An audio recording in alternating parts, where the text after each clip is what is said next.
Assalamualaikum warahmatullahi wabarakatuh. Alhamdulillahilladzi arsala rasulahu bil huda wa dinil haqq liyudhhirahu 'ala dini kullih wa kafa billahi shahida. Asyhadu an la ilaha illallah wahdahu la syarika lah wa asyhadu anna Muhammadan 'abduhu wa rasuluhu sallallahu alaihi wa ala alihi wa sahbihi wa man walah. Waman tabi'ahum bi ihsan ila yaumil qiyamah. Di sore ini kita akan melanjutkan pembahasan dari kitab Fiqh Sunnah Nisa, dan kita masih membahas pada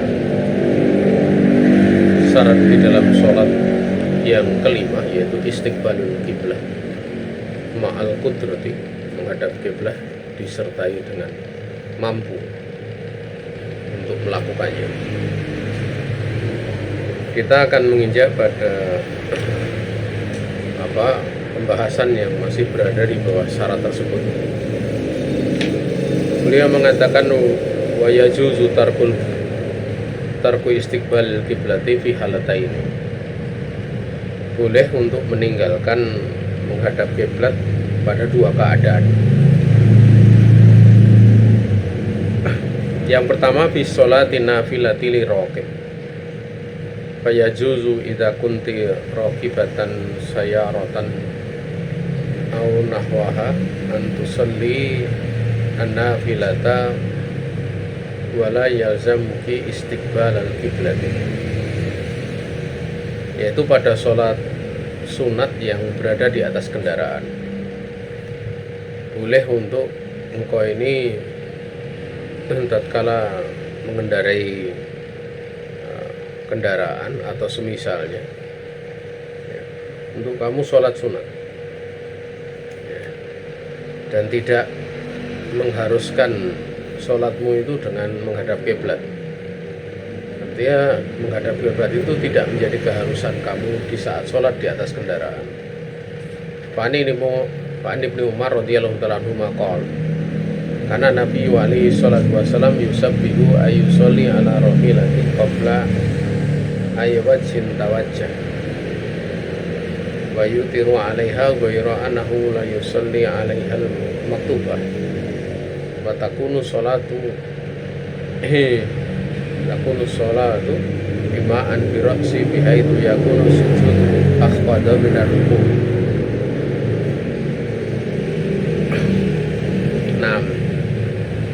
Dari Ibnu Umar radhiyallahu ta'ala anhu, dia berkata, Nabi alaihi salatu wassalam, beliau biasa sholat di atas kendaraannya itu kibala, tadi saya keliru baca ya, kibala ke arah mana saja dari kendaraannya itu mengarah, dan beliau berwitir di atas kendaraan. Hanya saja beliau tidak melakukan sholat di atas kendaraan itu kalau sholatnya wajib. Ada riwayat yang menyebutkan Nabi di awal sholat di atas kendaraan menghadapkan ke kiblat, mengarahkan ke kiblat itu di awal.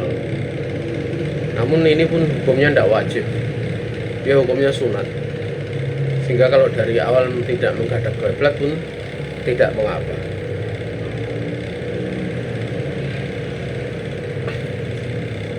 Mana yang mudah baginya ya. Kemudian beliau di sini ya, Ibnu Umar kan menyebutkan bahwa beliau tidak melakukan hal yang demikian itu di sholat wajib. Artinya kalau sholat wajib beliau nggak naik di atas kendaraan. Beliau menghentikan kendaraannya, kemudian beliau sholat di bawah. Kemudian yang kedua, visi datil khauf, pada kondisi takut yang sangat. Liqaulihi subhanahu wa ta'ala, fa in khiftum farijalan au rubbana. Kalau kalian itu takut, maka kalian sholat sambil berjalan atau berkendaraan. Qala Ibnu Umar radhiyallahu ta'ala anhuma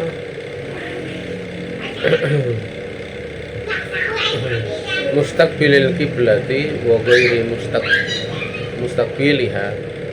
Qala Nafi la ara ibnu Umar zakara dzalika ila ani nabi alaihi salatu wasalam. Maksudnya sholat dikala takut itu farijalan ya, sambil berjalan kan. Ya. Atau di atas kendaraan. Itu Ibnu Umar menyebutkan yaitu menghadap kiblat atau tidak menghadap kiblat. Ya, bisa dilakukan menghadap kiblat atau tidak menghadap kiblat. Nafi kemudian mengatakan aku tidak berpandangan. Ibnu Umar radhiyallahu taala anhu menyebutkan yang demikian kecuali ini dari Nafi. Artinya menurut Nafi bahwa perkara ini marfu ya, terangkat sampai Nabi alaihi salatu wassalam. Ini yang perlu untuk dipahami. Tapi itu menurut pendapat dari siapa? Nafi.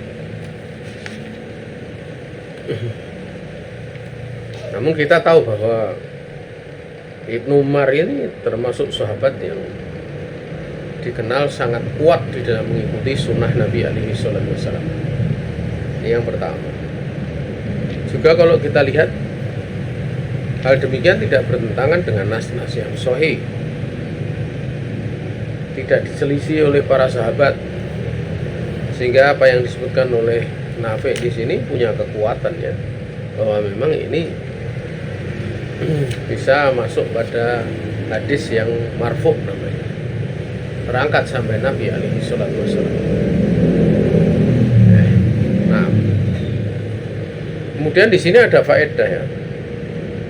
Idza raqibati atau irata. Misalan ba'da sholatit zuhur. Atau idza raqibti ya, bukan idza raqibti. Atau irata misalan ba'da sholatit zuhri wa alimti annaki la tusallina ila ba'dal maghrib. Fahabana apan fauna yalzamuki an tusalli al-asra bi waqtihi bi ta'irah walau ila ghairil qiblah li anna al-waqta huwa akadu dis shalah fa yuqaddamu ala istiqbalil qiblah wallahu ta'ala alam.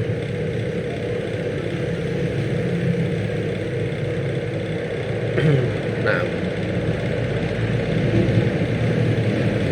apabila kamu itu naik pesawat misalnya setelah duhur dan engkau tahu bahwa engkau ini tidak akan bisa sholat kecuali setelah maghrib karena berada di atas pesawat lama gitu. Maka di sini melazimi kamu untuk sholat asar pada waktunya itu di atas pesawat, sekalipun tanpa menghadap kiblat. Kenapa? Dikarenakan waktu tersebut itu dia adalah waktu yang lebih kuat untuk menunaikan fardunya sholat. Ya.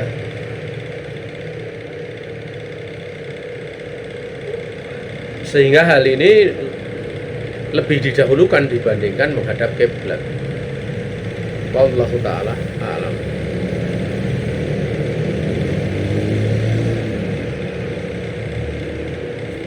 Dan tidak mungkin untuk turun kan sholat ya, karena atau turun dari kendaraan karena itu sesuatu yang memberatkan dan tidak mungkin.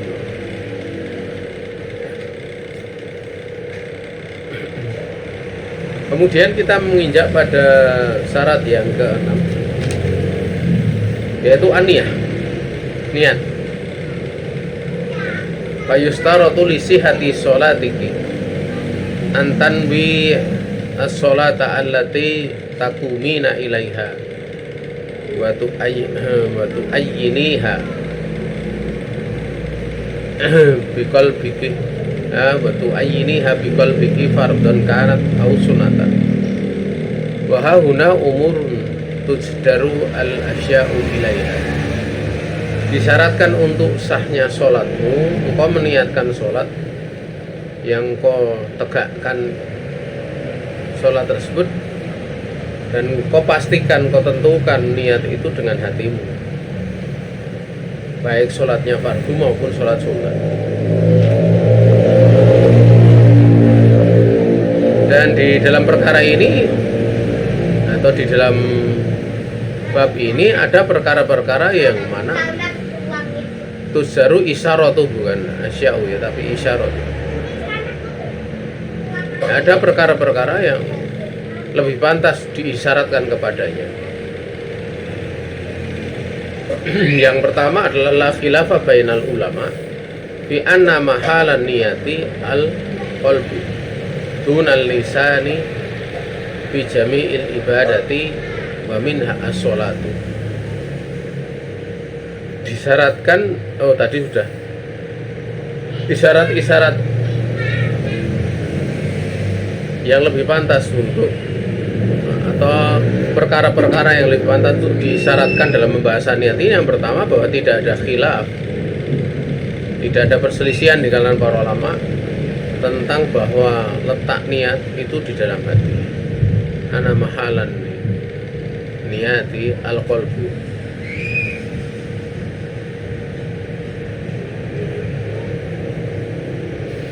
bahwa tempat niat itu di dalam hati, dia bukan di lisan.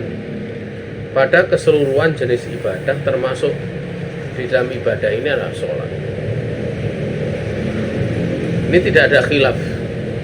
Bahkan yang berpandangan tentang melafadzkan niat pun mereka juga mengatakan bahwa mahal daripada niat itu dalam hati.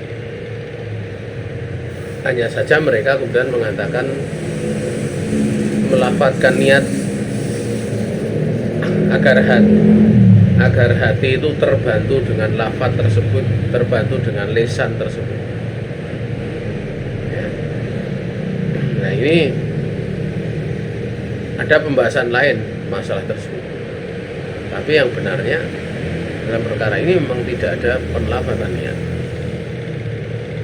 Kemudian pembahasan yang kedua, la khilafa fi annahu man takallama bi lisanihi sahwan bi khilafi ma nawa bi qalbihi kana al-i'tibaru bima nawa bi qalbihi wa dzalika kama qasada bi qalbihi ad-dukhra lakin jara lisanuhu bil asri sahwan. Jadi tidak ada khilaf bahwa barang siapa yang mengucapkan dengan lisannya karena lupa, yang mana yang diucapkan dengan lisan itu berbeda dengan apa yang dia niatkan dalam hati, ya, maka berlakunya hukum dalam niat ini adalah bimana wa biqalbihi, apa yang dia niatkan dalam hatinya, bukan yang dalam lisannya tersebut. Yang demikian itu sebagaimana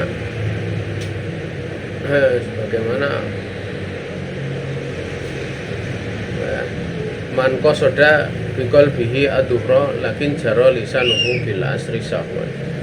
Yang demikian itu sebagaimana orang yang dia maksudkan dengan hatinya itu sholat duhur, namun pada lisannya itu mengalir dia ingin sholat asar.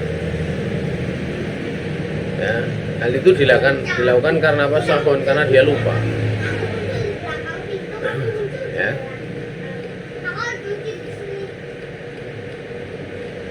Maka yang dianggap berlaku di situ adalah apa yang ada dalam hati dan bukan apa yang diucapkan dengan lisan. Kemudian yang ketiga, wala khilafa aidan anal jahra bi niyati fi sholati minal bid'ah sayyiati. Menurut beliau, ya, tidak ada khilaf pula bahwa para ulama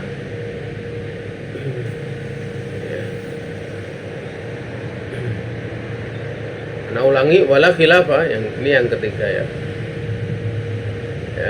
tidak ada khilaf pula bahwa menjaharkan niat, mengeraskan niat di dalam sholat, termasuk bid'ah sayyi'ah, sebagaimana disebutkan oleh Syekhul Islam Ibnu Taimiyah.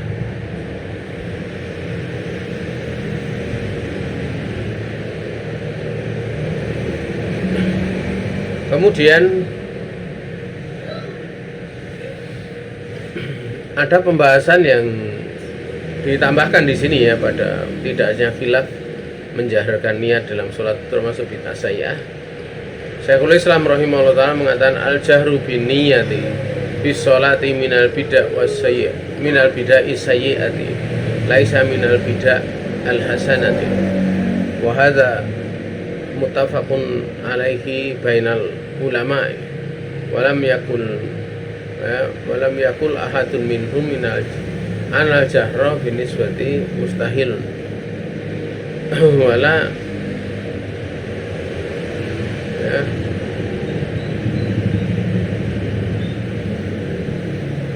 Ana ulangi ya, tadi saya sempat agak ngantuk ya. Walam yakul ahadun minhum ya, anal jahra biniyati mustahabun wala huwa bid'atun hasanatun, faman qala dzalika faqad khalafa sunnata rasulih alaihi salatu wasalam wa isma'al a'immatil arba'ah wa ghairihim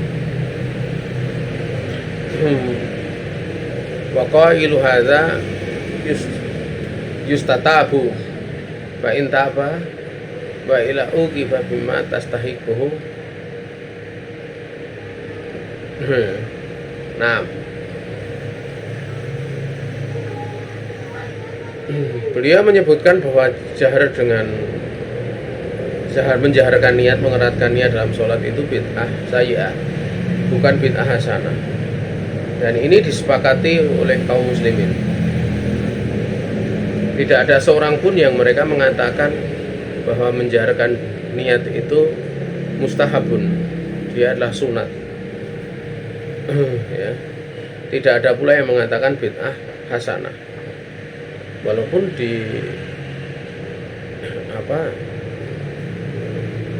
tetap ada ulama sebenarnya yang membahas itu ya, tapi ulama madhab gitu ya. Nah, sehingga sebenarnya apa yang diterangkan oleh Syekhul Islam di sini butuh penjelasan.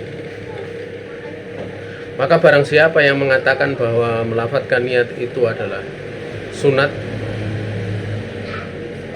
barang siapa mengatakan yang demikian, maka sungguh dia telah khalafa sunnata rasulih alaihi salatu wasalam, dia telah menyelisihi sunnahnya Nabi, juga menyelisihi ijma' al-ummati al-arba'ah al-azim ya, al-arba'ah wa ghairihim, bukan azim.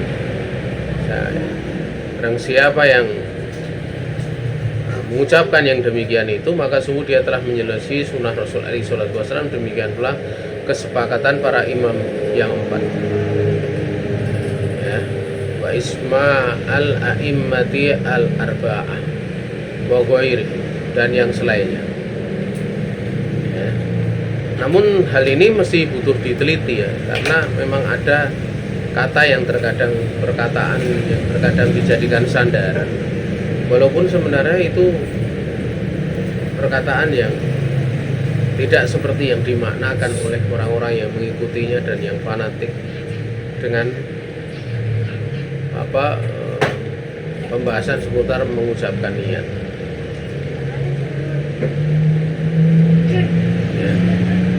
Nah, kemudian waqailu hadza, dan ada orang yang mengatakan tentang jenis orang seperti ini, yustatabu, orang yang mengucapkan seperti itu mesti disuruh untuk bertobat. Fa in taba, kalau sudah bertobat maka kita serahkan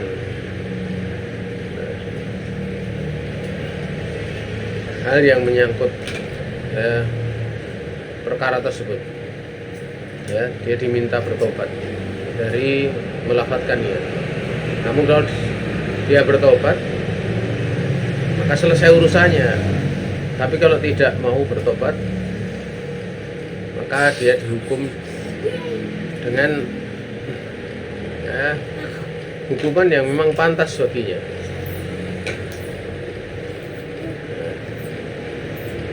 Biasanya pembahasan seperti ini masuk pada bab takzir.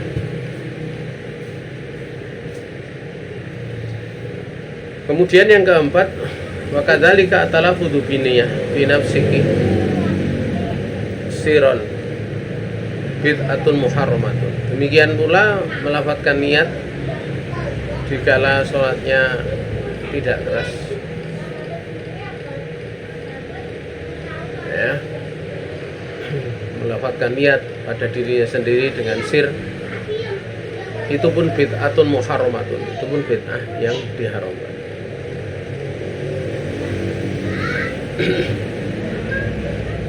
Kenapa? Li'anna Nabi alaihi salatu wasallam lan yungkol anhu wala an ahadin minas sahabati annahu talafadha qabla takbir bilah diniyah. Allahumma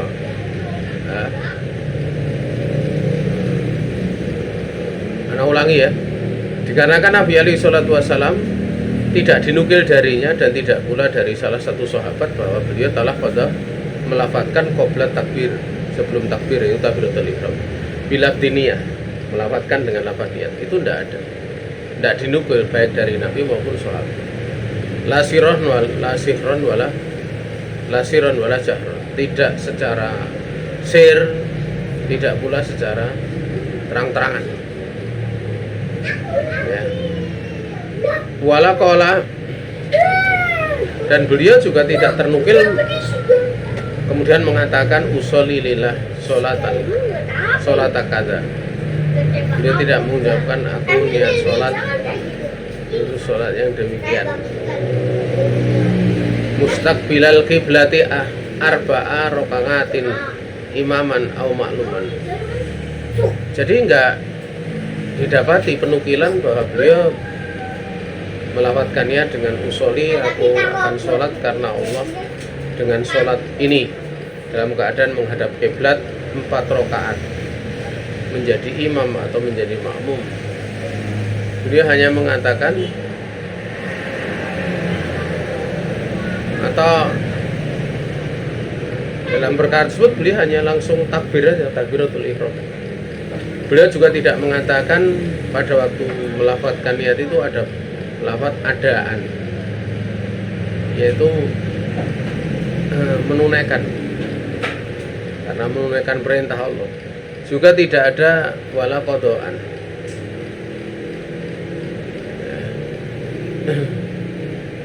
wala syai'an min hadza, dan beliau juga tidak mengucapkan sebagian dari perkara ini, ya, min hadza kulli minal balak.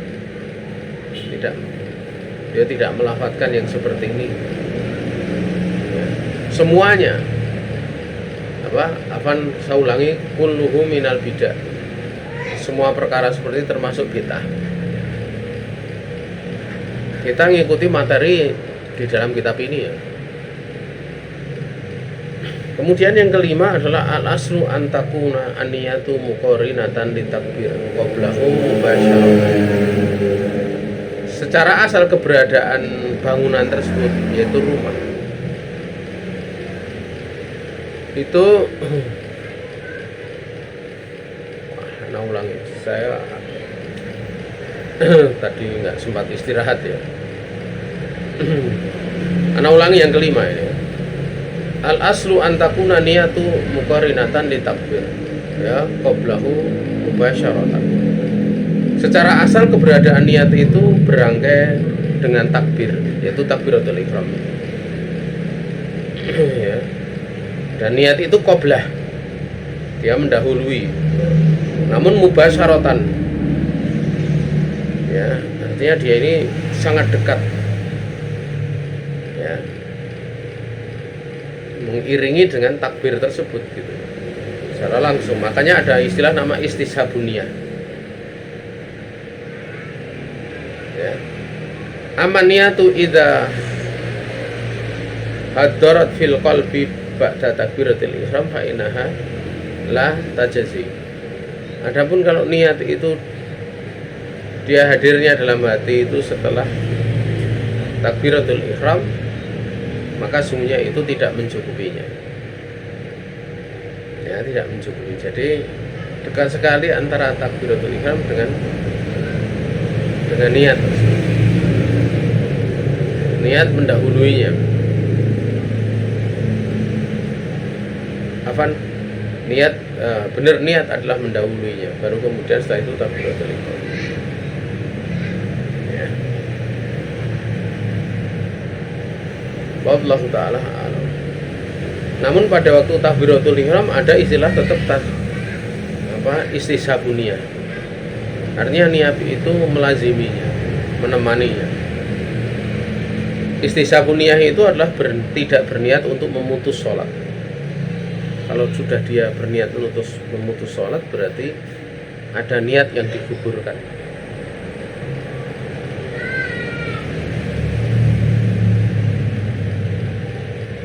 Nah, sehingga niat setelah takbiratul ihram tidak mencukupi, karena sholatnya nggak sah. Yang keenam, la yajibu an tattafiqa niatul imam wal makmum fi sholat. Tidak wajib niat imam dan makmum dalam sholat itu mesti bersamaan atau sama-sama niatnya, itu tidak mesti. Sehingga fayajuzu iktida'u al mutanafil bil muftarid, sehingga boleh seorang yang sholat sunat itu makmum kepada orang yang sholat wajib. Niatnya beda kan. Seorang yang sholat wajib itu niat dia makmum kepada orang yang sholat sunat. Demikian pula orang yang sholat wajib makmum dengan sholat wajib orang yang sholat wajib. Boleh pula adalah seorang yang sholat sunat itu makmum dengan orang yang sholat sunat, dengan syarat bisartin anla takuna adadu rokaatil imam aksara min adadi rokaatil makmum, dengan syarat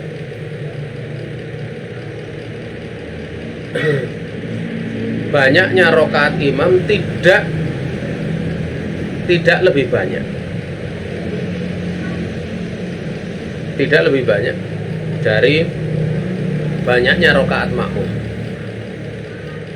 Karena kalau banyaknya rokaat imam itu lebih banyak daripada rokaat makmum, makmum mesti akan memutus nanti, memutus kemakmumannya. Contoh misalnya imamnya sholat isya,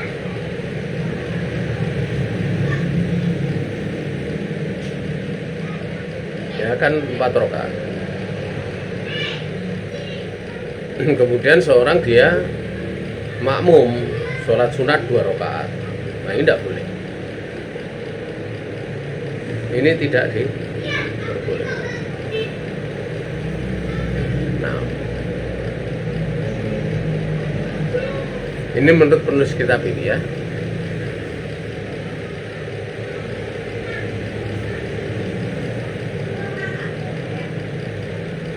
Sehingga kalau tidak lebih banyak dari rakaat makmum, artinya makmum tidak akan memutus kemakmumannya kepada imamnya. Masaya TV maudhihi Fabi sahihain ana Nabi alaihi salatu wasallam innamal a'malu binniyat wa innamal likulli imri'in ma nawa. Dan di dalam 2 sahih bahasanya Nabi alaihi salatu wasallam bersabda, sungguhnya amal-amal itu tergantung dengan niatnya. Dan sungguhnya bagi setiap orang itu apa yang diniatkan. Kemudian qala Ibnu Hazm, fanaso alaihi salam nason jaliyan ala anna likulli ahadin manawa fasoha yakinan anna lil imami niyatahu walil ma'mumi niyatahu wala ta'alluqa li ihdahima bil ukhra.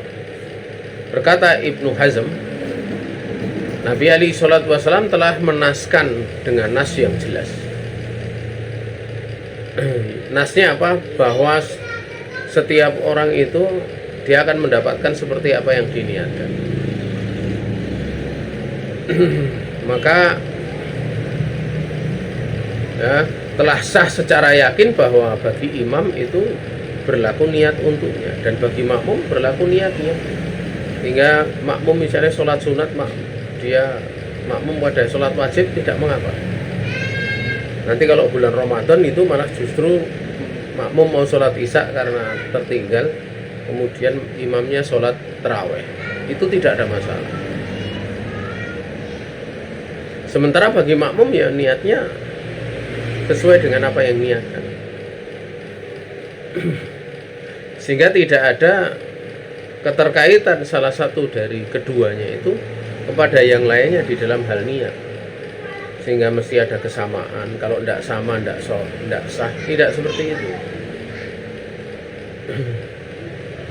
Makanya kalau seorang imam dia melakukan sholat kemudian tahiyat akhir, sementara makmumnya bukan tahiyat akhir, bahkan tahiyat awal, di situ kan jelas apa yang diyakini dalam hati imam itu tahiyat akhir, yang diyakini dalam hati makmum tahiyat awal, dan itu tidak ada masalah pada satu jenis sholat yang sama, tetapi yang satu tertinggal beberapa rakaat. Kemudian yang ketujuh, la yustaratu niyatul qasr liman arada qasra shalah wa huwa qawlu adzadil qadr wa huwa qawlu amati salafi wa sayati fi maudhihi insyaallah. Yang ketujuh itu tidak disyaratkan niat untuk asar bagi orang yang menginginkan untuk sholat asar. Dia adalah perkataan kebanyakan salaf. Bukan surat asar, sholat qasar gitu. Ya, di sini qasar, tadi saya bacanya asar. Tidak disyaratkan niat sholat qasar bagi orang yang memang menginginkan untuk sholat qasar. Dan ini adalah pendapat dari kebanyakan salaf. Saya TV maudhi insyaallah, dan akan datang pada tempatnya bahasa insyaallah.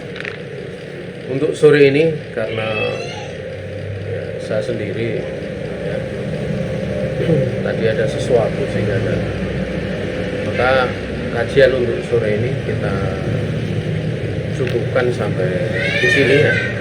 Besok kita lanjutkan pada kaifa tusallina kasolati Rasulillah alaihi salatu wasallam, bagaimana kamu seorang wanita bisa sholat sebagaimana sholatnya Rasulullah alaihi salatu wasallam. Ya, kalau ada pertanyaan kami persilahkan, waktu dan tempat kami kembalikan pada pembawa acara.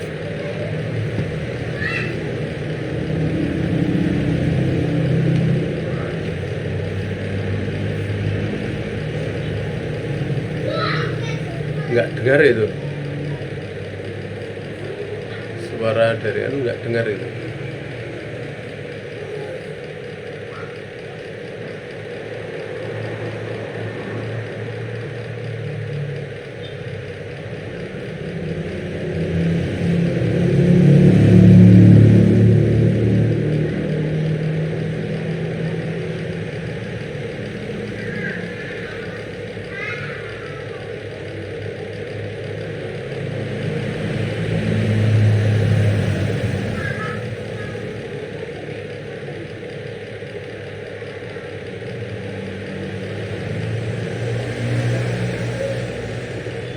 Langsung kalau ada pertanyaan kami persilahkan.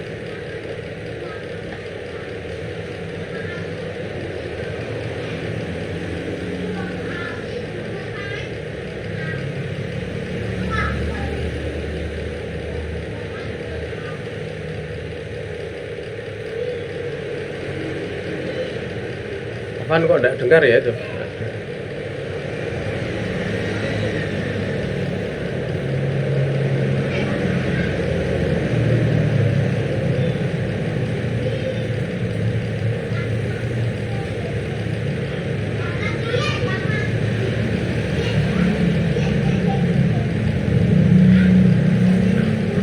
Mungkin ditulis saja, sama sekali tidak dengar itu.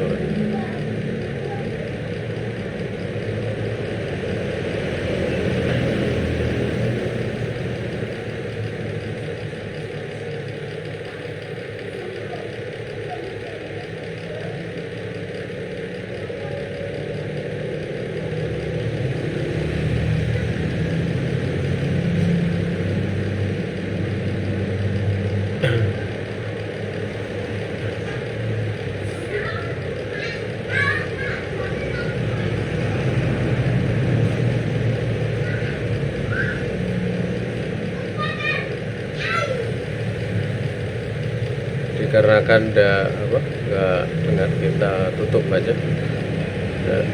Dan salah datang dari pribadi diri saya sendiri, dan dari saya istighfar kepada Allah Subhanahu wa taala. Dan benar semata-mata keluasan rahmat Allah Subhanahu wa taala yang diberikan kepada kita. Ya. Assalamualaikum